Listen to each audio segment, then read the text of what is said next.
Hey, I'm Justin Walker with Storm Chasers. I'm the lead forecaster and navigator of Pro 1 here.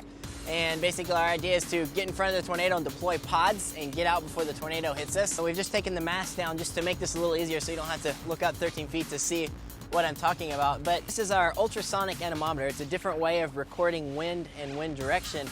The basic idea is this: it sends ultrasonic pulses from across these two terminals and across these two terminals, and depending on which way the wind's coming from, it delays that or curves it just a little so we can get the wind direction and wind speed with this device. In the back of our vehicle we carry pods which we deploy in front of tornadoes, so coming over I'll show you the pods. These guys here are pods. We carry 4 in our vehicle, and their basic design is they're very heavy, very stout. So the idea is that they actually stay on the ground during a tornado.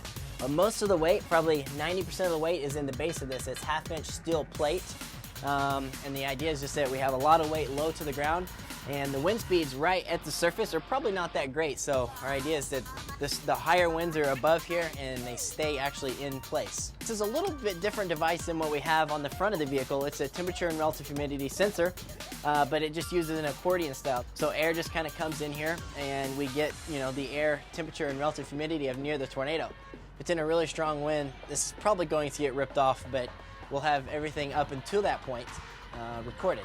The data logger is inside here, that's what stores all the information. The data is then transferred into here in a hardened steel box. It's waterproof, so even if this gets tossed in a pond, hopefully it stays pretty dry in there. Also, we install a camera on these. It's kind of cool to have video of what the tornado actually looks like as it's crossing over the pod. So it's a very basic idea. We just have a little bitty camcorder in here. It's enclosed in this box, so hopefully it stays pretty dry. It's got a hole in the back here, which all we have to do is just untape it and press record. And we'll wrap up this tour with my home away from home, my office while we're out in the plains, inside my vehicle. And we'll have to raise the mast for that. But we can do it relatively quickly, so if we're in a chase situation, it can be done probably within 30 seconds or so. It's a pretty quick process. So it's kind of heavy, but I get used to it. All right, so here's my office, my home away from home, where I spend 2 or 3 months each year. We have a laptop here. We have several GPS units hooked into this, so we have a mapping software so we can always see where we are.